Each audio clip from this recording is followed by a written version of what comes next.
राम राम जी।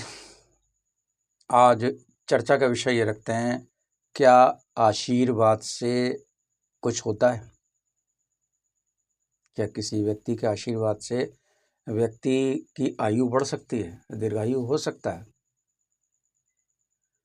तो हाँ, ऐसा संभव है। हम इस कथा को सुनाते हैं संक्षिप्त पद्म पुराण गीता प्रेस से, और पेज संख्या है 116। 117 पे भी इसका कुछ अंश है, 118 पे भी कुछ अंश है। तो बहुत ही संक्षिप्त में सुनाऊंगा। संक्षिप्त में तो पहले से ही, उसको और संक्षिप्त कर दूंगा थोड़ा सा। इसमें है मार्कंडे जी की दीर्घायु होने की कथा। भीष्म जी पूछते हैं और उसका जवाब देते हैं पुलत्स्य ऋषि। मार्कंडे जी ने वहाँ भगवान श्री राम जी को किस प्रकार उपदेश दिया, किस समय और कैसे उनका समागम हुआ, मार्कंडे जी किसके पुत्र हैं, वे कैसे महान तपस्वी हुए, उनके इस नाम का रहस्य क्या है, महामुनि इन सब बातों को यथार्थ रूप में कहिए। तो पुलत्स्य जी जवाब देते हैं, राजन, मैं तुम्हें मार्कंडे के जन्म की उत्तम कथा सुनाता हूँ। प्राचीन कल्प की बात है। मृकंडू नाम के विख्यात मुनि थे। कौन थे? मृकंडू नाम के मुनि थे, उनके पुत्र थे मार्कंडे। तो मृकंडू किनके पुत्र थे? वो भृगु ऋषि के पुत्र थे। मृकंडू नाम से विख्यात एक मुनि थे जो महर्षि भृगु के पुत्र थे। वे महाभाग मुनि अपनी पत्नी के साथ वन में रह के तपस्या करते थे। वन में रहते समय ही उनके एक पुत्र हुआ। धीरे धीरे उसकी अवस्था 5 वर्ष की हो गई। वो बालक होने पर भी गुणों में बहुत बड़ा चढ़ा था। एक दिन जब वो बालक आंगन में घूम रहा था तो किसी सिद्ध ज्ञानी ने उसकी ओर देखा और बहुत देर तक ठहर कर उसके जीवन के विषय में विचार किया। बालक के पिता पूछते हैं कि मेरे पुत्र की आयु कितनी है? तो सिद्ध बोला, मुनीश्वर, विधाता ने तुम्हारे पुत्र की जो आयु निश्चित की है उसमें अब केवल 6 महीने शेष रह गए हैं। मैंने ये बात सच्ची बात बताई है, इसके लिए आपको शोक नहीं करना चाहिए। ये किसी सिद्ध ने बताया मृकंडू ऋषि को कि जो तुम्हारा पुत्र है उसकी आयु 6 महीने शेष रह गई है। भीष्म, अब पुलत्स्य जी सुना रहे हैं भीष्म को ये कथा। भीष्म, उस सिद्ध ज्ञानी की बात सुनकर बालक के पिता ने उसका उपनयन संस्कार कर दिया। उपनयन माने जनेऊ संस्कार कर दिया। पहले जनेऊ तब होता था जब पढ़ने के लिए जाते थे। वो 5 वर्ष में होता था, कहीं 8 वर्ष में होता था। यानी आप शिक्षा के लिए भेज रहे हैं तो ब्रह्मचारी बना के भेजते थे, उसको उपनयन संस्कार कहते थे, जनेऊ होने को। उन्होंने कहा, बेटा तुम जिस किसी मुनि को देखो प्रणाम करो। यानी मृकंडू ऋषि ने अपने पुत्र मार्कंडे को समझाया, जिसकी आयु 5 वर्ष के आसपास थी। उसने कहा, तुम जिस किसी मुनि को देखो उसको प्रणाम करो, हाथ जोड़ के ऐसे करके। तुम जिस किसी मुनि को देखो प्रणाम करो। पिता के ऐसे कहने पर वो बालक अत्यंत हर्ष में भरकर सबको प्रणाम करने लगा। हर्ष माने खुशी में। धीरे धीरे 5 महीने 25 दिन और बीत गए। तदंतर यानी उसके बाद निर्मल स्वभाव वाले सप्तऋषि उस मार्ग से गुजरे। बालक ने उन्हें देखकर उन सबको प्रणाम किया। सप्तऋषियों ने उस बालक को आयुष्मान भव सौम्य ऐसा कह के दीर्घायु होने का आशीर्वाद दिया। इतना कहने पर भी जब उन्होंने उसकी आयु पर विचार किया तब 5 ही दिन आयु के शेष थे। उन्हें जानकर बड़ा भय हुआ, भाई हमने तो क्या आशीर्वाद दे दिया।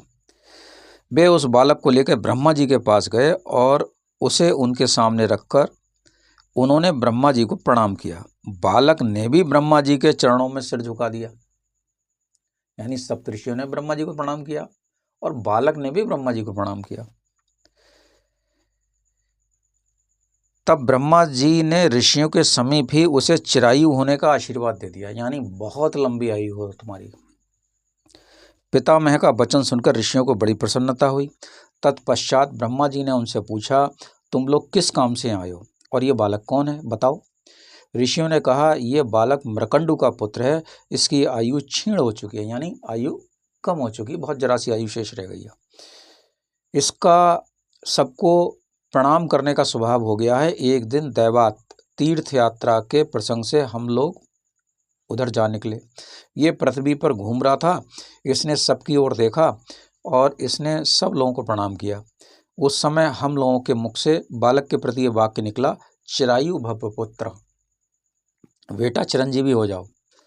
आपने भी ऐसा कहा, अतः देव आपके साथ हम लोग झूठे क्यों बने। ब्रह्मा जी ने कहा, ऋषियों ये बालक मार्कंडेय आयु में मेरे समान होगा। अब ब्रह्मा जी ने आशीर्वाद देते हुए पुनः कहा, यह बालक आयु में मेरे समान होगा। ये कल्प के आदि और अंत में भी श्रेष्ठ मुनियों से घिरा सदा जीवित रहेगा। जब तक ब्रह्मा जी जीवित रहेंगे तब तक वो भी जीवित रहेगा, ऐसा ब्रह्मा जी ने आशीर्वाद दिया। पुलत्स्य जी कहते हैं, यानी पुलत्स्य जी सुनाते हैं भीष्म को, इस प्रकार सप्त ऋषियों ने ब्रह्मा जी के से वरदान दिलवाकर उस बालक को पुनः पृथ्वी तल पर भेज दिया और स्वयं तीर्थ यात्रा के लिए चले गए। उनके चले जाने पर मार्कंडेय अपने घर को आए और अपने पिता से इस प्रकार बोले, तात मुझे ब्रह्मादि मुनि लोग ब्रह्मा के लोक में ले गए, वहाँ ब्रह्मा जी ने मुझे दीर्घायु बना दिया। तो अब ये कहानी हुई वही आशीर्वाद की, कि जो भृगु के पुत्र थे मृकंडु, मृकंडु के पुत्र थे मार्कंडेय, उनकी आयु कम थी। सप्त ऋषियों ने उन्हें आशीर्वाद दिया प्रणाम करने के उपरांत कि भाई चिरंजीवी भव। उन्होंने देखा भाई इसकी आयु कम है, तो वो ब्रह्मा जी के पास ले गए। ब्रह्मा जी ने भी कह दिया भैया दीर्घायु भव। तो सप्त ऋषियों के कहने भी भैया इसकी तो आयु कम है, तो उन्होंने ब्रह्मा जी ने कहा कि जब तक मेरी आयु होगी तब तक इसकी भी आयु होगी। ये था आशीर्वाद का फल। तो इसी तरीके से पैर छूने का आशीर्वाद लेने की परंपरा है भाई। आशीर्वाद से बहुत कुछ हो जाता है। अब आशीर्वाद कौन दे सकता है? आशीर्वाद वो दे सकता है जिसके पास ऊर्जा ज़्यादा हो, जो बहुत पूजा पाठी वाला हो। और यहाँ कई लोगों को बुरा भी लग सकता है, लेकिन जो पूजा पाठी ब्राह्मण है उसमें बहुत शक्ति होती है, और जिसके मुंह में 32 दांत होते हैं उसके केंद्र में भी बुद्ध होता है ज्योतिष के हिसाब से, उससे वही वाक्य प्रभु निकलवाते हैं जो सत्य होता है। और जो अगर कोई वाक्य निकल गया तो प्रभु उसे सत्य कराते हैं। इसको मैं एक आसान भाषा में आपको समझाता हूँ। आपके यहाँ इन्वर्टर भी होगा भैया, और इन्वर्टर से बैटरी भी चार्ज होती है। तो बैटरी होती है 12 वोल्ट की। इन्वर्टर में से कितना वोल्ट निकलता है? इन्वर्टर में से निकलता है 14.2 वोल्ट। बैटरी की कितनी? 12 वोल्ट की, और इन्वर्टर चार्ज कर रहा है 14.2 वोल्ट से। यानी जितनी बैटरी की क्षमता उससे ज़्यादा करंट से उसे चार्ज किया जाता है। तो आपको कौन चार्ज कर सकता है? आपको चार्ज वो कर सकता है जिसके पास ज़्यादा शक्ति हो, जिसके पास ज़्यादा ऊर्जा हो। जो लेटा हुआ व्यक्ति होता है उसके पैर नहीं छुए जाते, क्योंकि लेटे हुए व्यक्ति में ऊर्जा नहीं होती है। जो मरा हुआ व्यक्ति होता है उसके भी पैर नहीं छुए जाते हैं। घर वाले छूते हैं कि भाई हमारे बुजुर्ग थे, ये एक अलग बात है, लेकिन किसी भी मुर्दे के पैर नहीं छुए जाते हैं, किसी भी लेटे हुए व्यक्ति के पैर नहीं छुए जाते। मुर्दा तो दूर रहा। तो आशीर्वाद वो दे सकता है जिसके पास ऊर्जा ज़्यादा हो। तो आप ज़्यादा ऊर्जा वाले से आशीर्वाद लीजिए। आशीर्वाद से बहुत है। रोग तो दूर होना बात है, रोग तो नहीं, आयु तक बढ़ जाएगी। और भाई आजकल आप टीवी पे कुछ लोग सुन रहे हैं कि भैया आशीर्वाद से कुछ नहीं होता। भैया किताब पढ़ो, पद्म पुराण पढ़िए आप, पेज संख्या 116, 117, 118 पढ़िए, इसमें आशीर्वाद का वर्णन है। और यदि अगर आपकी पढ़ने में और रुचि है तो आप वाल्मीकि रामायण पढ़िए, उसमें सीता जी ने हनुमान जी को भी आशीर्वाद दिया। अब क्या आशीर्वाद दिया ये बताओ, भैया खुद ही पढ़ो। तो आज की बात का सारांश ये है कि आप सभी लोगों को, वृद्धों को हाथ जोड़ कर प्रणाम करें, और यदि सामने वाला इस लायक है कि उसके आप पैर छू सकते हैं तो उसके पैर छू के आशीर्वाद लीजिए। आशीर्वाद जी से बहुत कुछ संभव है। हरिओम। मैं पंडित राकेश पांडे, बरेली, उत्तर प्रदेश, भारतवर्ष। और मेरी इच्छा है कि आप बाजार से पद्म पुराण खरीद लाइए। धीरे धीरे कभी 1 पेज, कभी 2 पेज, जब फुर्सत मिले, जब समय मिले उसका अध्ययन करें। हिंदी में भैया, कोई ज़्यादा महंगा भी नहीं होगा, ऐसे मिलेगा 350-400 रुपये का। उसको पढ़िए। प्रभु ने आपको पढ़ने के लिए बहुत कुछ दिया है, और आप उसको पढ़ के अपने ज्ञान में वृद्धि करिए। सुनी सुनाई बातों पे भरोसा ना करिए। ठीक। रोगी व्यक्ति भी किसी को आशीर्वाद नहीं दे सकता। उसके पास ऊर्जा ही नहीं है।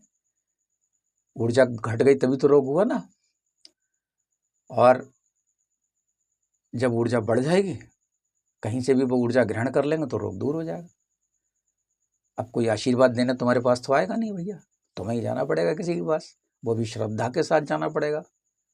और सोच लो कि भैया हम तोप हैं, हम बहुत बड़े हैं, तो आशीर्वाद आपको नहीं मिलेगा। बहुत अच्छी तरह से समझ लो, जैसे एक टीवी पे प्रसारण होता है और आपके घर पे एक छतरी लगी हुई होती है, उससे आप सिग्नल रिसीव करते हो। तो प्रसारण बहुत बढ़िया, तो रिसीवर भी बढ़िया होना चाहिए। अगर रिसीवर बढ़िया नहीं है तो सिग्नल रिसीव नहीं होंगे, आपके टीवी पे वो चित्र नहीं आएगा। तो जितना बढ़िया प्रसारण करता हो उतना बढ़िया रिसीवर भी हो, जितना बढ़िया आशीर्वाद देने वाला हो उतना बढ़िया आशीर्वाद ग्रहण करने वाला भी होना चाहिए, पात्र होना चाहिए। कुपात्र को फलित नहीं होता। जैसे आप बर्तन में दूध लेने जाओ तो सबसे पहले क्या करोगे, आप अपना बर्तन मांजोगे, रगड़ रगड़ के बर्तन मांजोगे, बर्तन साफ करोगे, फिर वो दूध जो देगा वो आपके लिए उपयोगी होगा। अगर आपका बर्तन खराब है, वो गंदा है, उसमें किसी ने दूध दे दिया, तो दूध आपके उपयोगी नहीं होगा, वो आप जब गर्म करेंगे तो फट जाएगा। दूध देने वाले ने कोई कमी नहीं करी, वो उसको भी दे रहा है जिसका पात्र खराब है, और वो उसको भी दे रहा है जिसका पात्र सही है। लेकिन दूध देने वाला बता देता है कि भैया तुम्हारा पात्र गंदा है, दूध फट जाएगा, इसलिए हम दूध नहीं देंगे तुम्हें। तो पहले अपने आप को पात्र बनाओ कि लोग आपको आशीर्वाद देने, ठीक। और आप सबको प्रणाम करिए, सबको प्रणाम करिए। 2-4 लोग तो ऐसे होंगे ना जिसके अंदर ऊर्जा बहुत होगी, तो आपका कल्याण होगा। हरिओम।